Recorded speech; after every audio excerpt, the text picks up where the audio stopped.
Oil theft in the Niger Delta is now on the radar of the Senate. House of Representatives screens President Tinubu's nominees for the governing board of the Niger Delta Development Commission. Also on the program, Mr. Speaker has quite a lot, to do in terms of shaping parliamentary businesses. Also on the program, Deputy Chairman of the House of Representatives Committee on Media and Public Affairs will give us deeper insight of issues in the Green Chamber. You're watching the Hello Chambers on TVC News. I am Tijesu Adeoye. The Senate has directed a joint committee to conduct a thorough investigation into the unending incidents of oil theft in the Niger Delta region. This resolution was adopted following a motion brought by Senator Ned Nwoko, representing Delta North.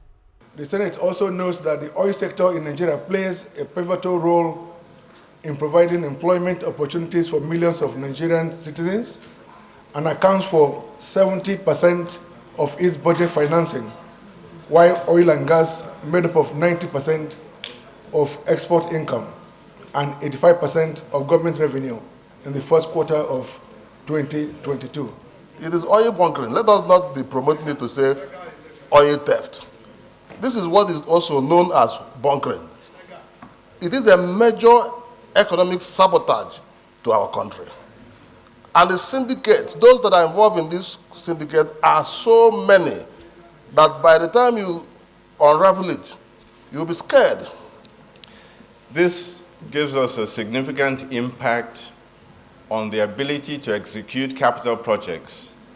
And therefore, I believe that the figures can be shored up if we are to reduce the level of oil theft, and it would give us a greater opportunity to execute capital projects in the year 2023 and beyond. Still on matters in the Niger Delta, the House of Representatives has screened President Tinubu's nominees for the governing board and management of the Niger Delta Development Commission. The nominees were charged to prioritize the interests of the oil-rich region and work to ensure meaningful development gets to the doorstep of indigenes of the Niger Delta. Good for them to tell us what they intend to do differently to change the narrative of the Niger Delta. Nigerians are watching. They expect the best of you. They expect to become very proud of your achievements in a very short time. We have done so much to ensure that NDDC is also well recognized and well respected. We have built a very, very good and robust relationship with the IOCs that today most of them are now building confidence in NDDC. The responsibilities of implementing tough decisions often fell on the SSG, granting me invaluable insight into the complex challenges we face as a people and also as a people of the Niger Delta region. A bill seeking to increase the retirement age of officers and men of the Nigerian Armed Forces has scaled second reading in the House of Representatives. Another bill aiming to remove any form of ambiguity in the process of appointing service chiefs and chief of defense staff equally passed second reading. My colleague Joke Adisa reports. The spike in terror attacks and other criminal acts in the country over the last decade has placed more burden on the nation's security forces. More heat is the nation's armed forces, whose personnel have been on the line of fire in safeguarding the country's territorial integrity. The bill, or consolidated bill. Nasarawa lawmaker Agbese and 7 other members are the sponsors of the 2 bills which seek to impact the lives of armed forces personnel. The first bill seeks to raise the retirement age of personnel in the Nigerian Armed Forces from 60 to 65 years, while the years in service is proposed to move from 35 to 40 years. HB 07 seeks to clear any unambiguity with regard to the appointment of 1, the Chief of Defense Staff, and number 2, service chiefs of the various arms of the armed forces. It equally aims to increase the retirement age for army officers, considering the amount of investment made into them, to 65 years and 40 years having been in the service. More significantly is the need to make ample use of the technical know-how of senior officers who are compulsorily retired due to the appointment of their subordinates as service chiefs. The bill proposes that they are engaged by the Chief of Defense Staff as senior technical consultants for the training of officers in Defense College, Armed Forces Staff College, and other related military institutions. The second bill seeks to make it compulsory that retired army officers that are retired before their ages of mandatory retirement, in order to maintain institutional knowledge and to fully harness the investments that have been made into these military officers, that they become more of consultants and train the younger generations or younger crop of officers that are coming up behind them. If the bill eventually becomes a law, it will exclude those retired as a result of disciplinary measures or on health grounds. Lawmaker representing Benue Northwest Senatorial District, Titus Zam, is worried that the lingering farmer-herders clash in rural communities of Benue State has defied all solutions. He's also seeking support and federal attention to the growing number of internally displaced persons in Benue State. Senator Titus Zam fears that if attention is not given to the IDPs and efforts are not made to improve their living conditions, many of them may die as a result of the outbreak of diseases in the camps. The senator also commented about the rumored plot to impeach Godswill Akpabio as Senate President. Long period of stay in IDP camps, the people are being underfed, and the most vulnerable group are the children. And so the children are being malnourished as a result of long period of underfeeding. And the statistics obtained from Benue State Emergency Management Agency indicate that a large number of Benue children are suffering from this malnutrition. And so if care is not taken, in the long run, we will have an outbreak of all kinds of diseases. And that is why I had to call the federal government attention to the challenge of my people. I read that story in the print media some weeks ago. I will not support any such move, should there be any. But as I speak to you, there is no such move, because I should have known.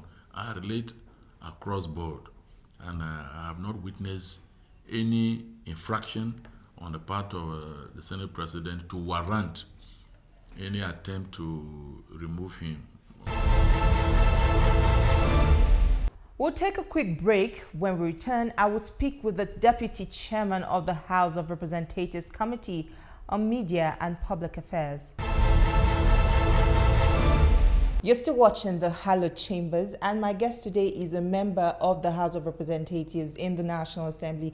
His name is Honourable Philip Agbese, and he is the Deputy Chairman of the House Committee on Media and Public Affairs. Thank you for joining us on the Hallowed Chambers today. It's a pleasure.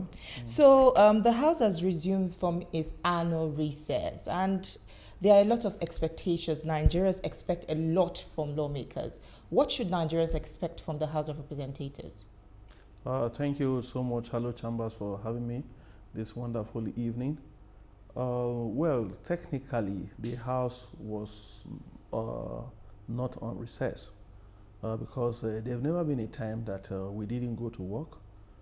Since we came on board, we've all been working tirelessly hard day and night to ensure that we put the legislative agenda of the 10th Assembly ahead of us on the front burner of progress. And in doing so, I think within the shortest period of time, we have achieved quite a lot. And we're still forging ahead. Resumption from recess. Yes, we've commenced plenary sittings again. I think that is the only aspect that didn't actually take place in the last 2 months. The period which, of course, in parliamentary terms, we referred to as a recess. But within that period, we carried out a lot of oversight activities, and we help to equally ensure that the state is running. So Nigerians are actually upbeat about the 10th Assembly. This is because of the various expectations from the various federal constituencies scattered across the country, and again because of the hope that they have invested in the leadership of the House, particularly the leadership of Right Honourable Tajudeen Abbas, PhD, who is the Speaker. He is a man loved by Nigerians. He's somebody that they see as their own, and that reflects, on every facet of the leadership of the House and how we conduct our parliamentary businesses. So we know very well that Nigerians are quite hopeful that a lot will be done. Just recently we had the screening of the NDDC nominees for the management of the NDDC. You will agree with me that this is the first time that it is happening. It is not because we have a new constitution or we have a new NDDC Act. It is because, of the understanding of the 10th Assembly that we must live up to the expectations of the words, the letters and spirit of the Nigerian Constitution. So we will ensure that no stone is left unturned to us making sure that we deliver on our campaign promises to the Nigerian people, and most importantly on the 10th Assembly's legislative agenda, because we have christened the House as the People's House, which shows that the Nigerian people for the very first time are going to take ownership of parliamentary proceedings and businesses as far as this assembly is concerned. Yes, the House of Representatives had been busy even during the recess period, but now that plenary has resumed, a lot of people are concerned about the whereabouts of Mr. Speaker. Where is Mr. Speaker? Okay, Mr. Speaker, at the moment is in India attending the Inter-Parliamentary Union meeting of the P20. You will also agree with me that in the last 10 years, the Nigerian Parliament has played its role as a big brother to other parliamentary bodies within the ECOWAS sub-region and even across the globe. We are members of the Commonwealth Parliament, members of the ECOWAS Parliament, also members of the African Union Parliament and other international parliamentary bodies across the globe. And because of our strategic position, not just as a giant of Africa, but as a nation, that decide quite a lot on the continent, our parliament is usually involved in some of these activities. Mr. Speaker has quite a lot, to do in terms of shaping parliamentary businesses.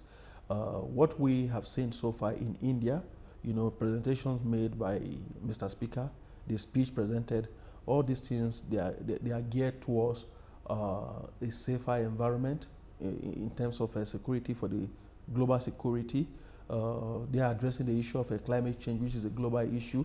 And of course, the domestic legislations that we make in Nigeria will also go a long way, in helping the world to overcome some of these challenges. So I think the absence of Mr. Speaker from the country to attend some of these international engagements, so far so good, are in the best interest of our country. And I think this is part of the oath of office that he took upon assumption of office as the Speaker of the House of Representatives of the Federal Republic of Nigeria.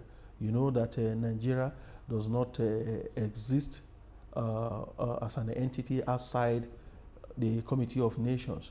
Our contributions globally have been well appreciated by people of the world, and we intend to continue to do so. And if you looked at what Mr. President had recently visited India, to drive direct foreign investment into the country, and again the attendance of Mr. Speaker in this very important engagement in India, where other parliamentary bodies are gathered, other speakers of other countries, they will help a long way in terms of free movement of goods and of persons.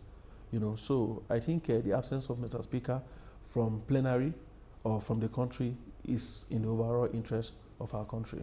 You were speaking earlier about the 10th, the agenda of the legislative agenda of the 10th House.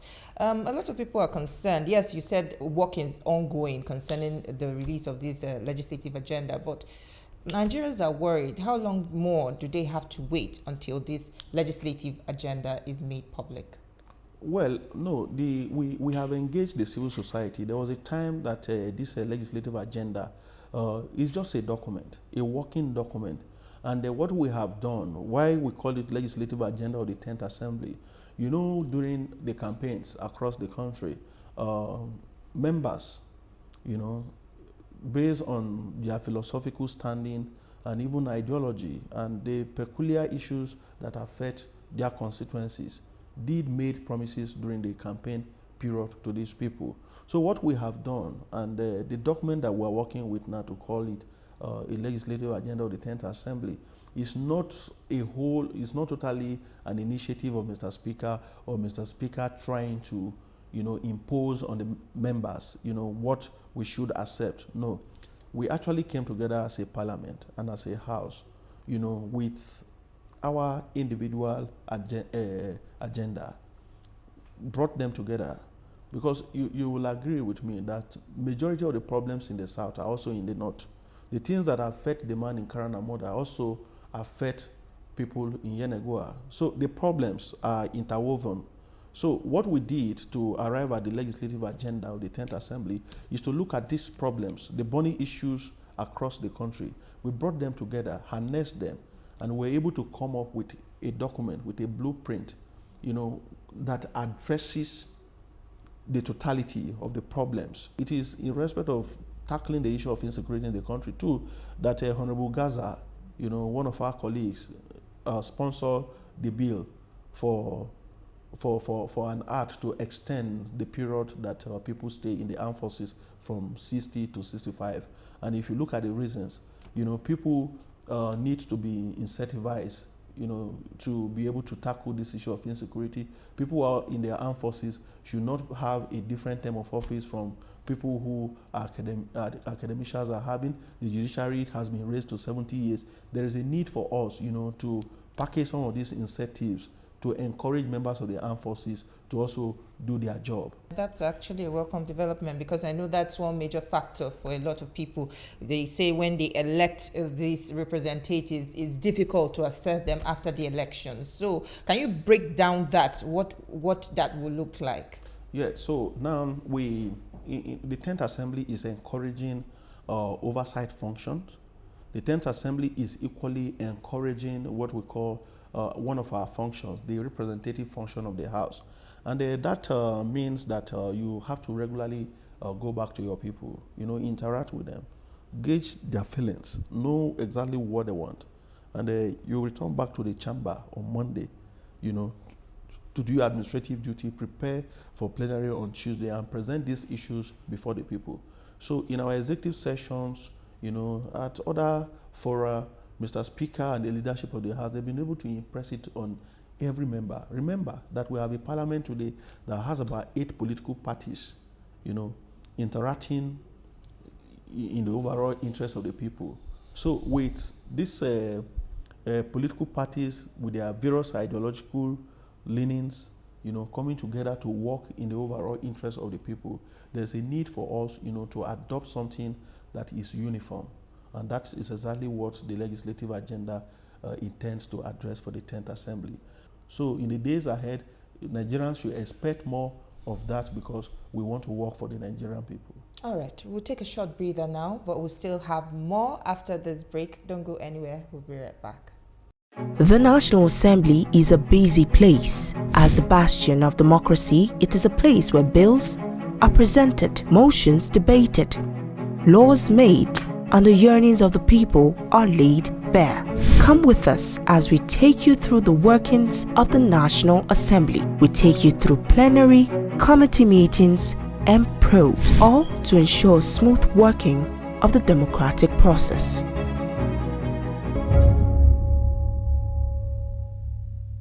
Glad to have you back. If you're just joining us, you're still watching the Hello Chambers, and my guest remains Honourable Philip Agbese. Now, we've been speaking of the standing committees and ad hoc committees, but some people feel that the standing committees are yet to get their full complements as standing committees. Why is that so?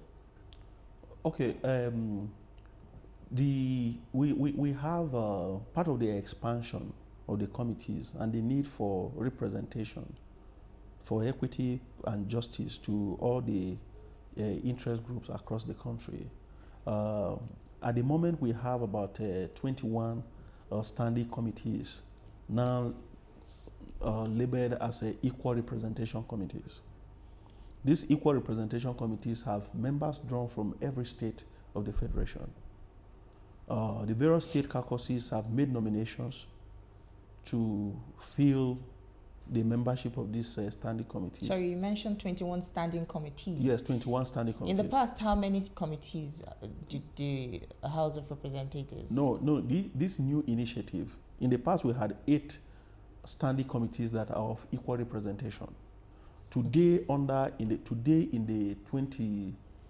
the 10th Assembly, under the leadership of Right Honourable Titus Zam, PhD, we have 21 standing committees that are of equal representation. One is the Standing Committee on Defense, Local Content, Northeast Development Commission, Appropriation, Finance, Public Petitions, Public Accounts, Works, Ecological Fund, Constituency Outreach, the Federal Capital Territory, the Northeast Development Commission, the Niger Delta Development Commission, just to mention a few. So these equal representation standing committees, they have been fully constituted and they are being inaugurated. You know, in the tradition of the House is that Mr. Speaker inaugurates the leadership of the committee. The leadership of the committee will in turn inaugurate its members. So I'm a member of the Committee on Local Content. We inaugurated on Monday by our chairman, Honourable Boma Goodhead. I'm also a member of the Defense Committee, nominated through my state to represent my state in the Committee for Defense. So our inauguration is coming up next week, Monday. The chairman is Honourable Baba Jimmy Bensi, the FCT by Right Honourable Mukhtar Bitara. So these committees are being inaugurated, you know, by the various chairmen. The House very recently lost one of its members. Can you tell us what the mood of the House is at the moment? Yes, the incident happened on Wednesday, and in the transition of Parliament, we decided to adjourn sitting. It was a day of mourning for us in the 10th Assembly. Quite too early for us to be visited by this kind of sad occurrence. But again, we give glory to God Almighty, who is the giver and taker of life. He has given, He has taken. Life has to go on. We have sympathized with the family. The House delegated some of our members, you know, to go with the leadership to commiserate with the family and the people of Sokoto State. Having done that, we are returning back, you know, to face business. On a final note, during the week, the House passed a resolution for the federal government to arrest the free fall of the Naira, but nothing seems to have been heard from the CBN governor after his recent appointment and confirmation by the Senate. What should Nigerians expect? What kind of legislation should Nigerians expect from legislators or the House of Representatives itself, you know, to arrest the situation and make the Naira stronger? Mr. Speaker, like every other Nigeria, is worried about the free fall of the Naira. The House of Representatives of the Federal Republic of Nigeria is also worried about the development. Members are equally worried because whatever happens to the Naira affects every citizen of this country directly. In our wisdom as a parliament, we have expanded the Committee on Banking. Today, in the 10th Assembly, we have the Committee Banking and Currency, Banking Institutions, Banking Regulations, and even Digital Banking and Electronic Banking Committees. So these committees are all working day and night, you know, with their consultants, expert partners, to come up with laws, with legislations, that will help to strengthen the naira. While we are waiting for that, we equally understand that a CBN governor has just been appointed by Mr. President. And part of our resolution resolved in this current house is to see ourselves as partners in progress with core holders of levers of power within the executive. So to that extent, we have transmitted the resolution of the House to the CBN. I believe by yesterday or so it must have gotten to the CBN governor. We equally appreciate the fact that they are capable hands, and they are people who have cognitive experience, and they have done something in the past for Mr. President to have so considered them worthy for the appointment. So with all this understanding in place, I think we have to give them a little more time. They equally have to, come back to Parliament, for us to rub minds and continue to engage. I can assure Nigerians that from where the House of Representatives stands today, if the problem with the Naira has to do with the issue of legislation, then I can assure Nigerians that the Naira will be very strong again. That is all on the program this week. Do not forget to watch this episode again and all previous episodes of the Hallowed Chambers on TVC News YouTube page. Also, subscribe, like, and share. You can also see a repeat broadcast of this episode at 7 a.m. on Sunday. Thank you for watching. I am Tijesu Adeoye. See you next time.